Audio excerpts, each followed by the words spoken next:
magaalada Buuhoodle ee xarunta gobolka Cayn ayaa waxaa xilli hore laga bilaabay dhismaha xarun weyn oo loogu talagalay in lagu xanaaneeyo isla markaana wax lagu baro agoonta ku tabaalaysan magaalada Buuhoodle iyo deegaano badan oo hoos yimaada. xarunta ayaa waxaa aasaasay Sheekh Cabdinuur Maxamuud Muuse oo kamid ahaa waxgaradka deegaankani Buuhoodle. xaruntan oo ka koobnayd dhismo laba dabaqa ayaa muddo sanad gaaraysa waxaa taagnaa shaqadii ka socotay kadib markii ay soo wajahday dhaqaale darri.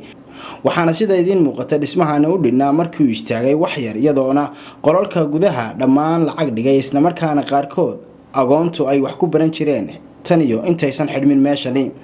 haddaba waxaa maanta aanu booqanay xarunta si aan walaalaha islaamka ugu baraarujino inay kasoo qayb qaataan dibna boorka uga jafaan xarunta agoonta ee magaalada Buuhoodle oo muddooyinka u dambeeyay dhismaheedu taagnaa. xaruntan ayaa u baahan waxoogaa dhaqaale ah oo lagu dhamaystiro waxaana walaalaha islaamka ee jecel khayrka meel kasta ay ka joogaan adduunka gaar ahaan dadka ka soo jeeda deegaankani ugu baaqaynaa inay xoolahooda ku soo sadaqaystaan agoontani si ay bedelkeeda u helaan maalinta aakhiro. magaalada Buuhoodle iyo deegaano badan oo hoos yimaada ayaa waxaa ku nool agoon tiro badan oo qaarkood aabayaashood ay ku dhinteen dagaaladii ka dhacay deegaankani Buuhoodle.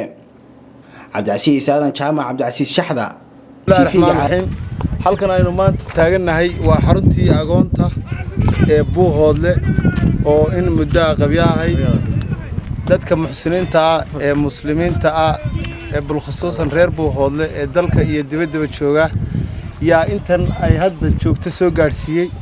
waxaanu u sheegaynaa in dib loo abaabulo dhismihiina uu qabyo yahay wixii ay kari karayaan cindallahi ma ay dhigtaan oo ay dhamaystiraan. والسلام عليكم ورحمة الله وبركاته.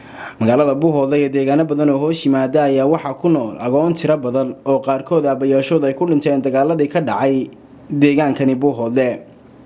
Cabdicasiis Aadan Jaamac Cabdicasiis Shaxda TV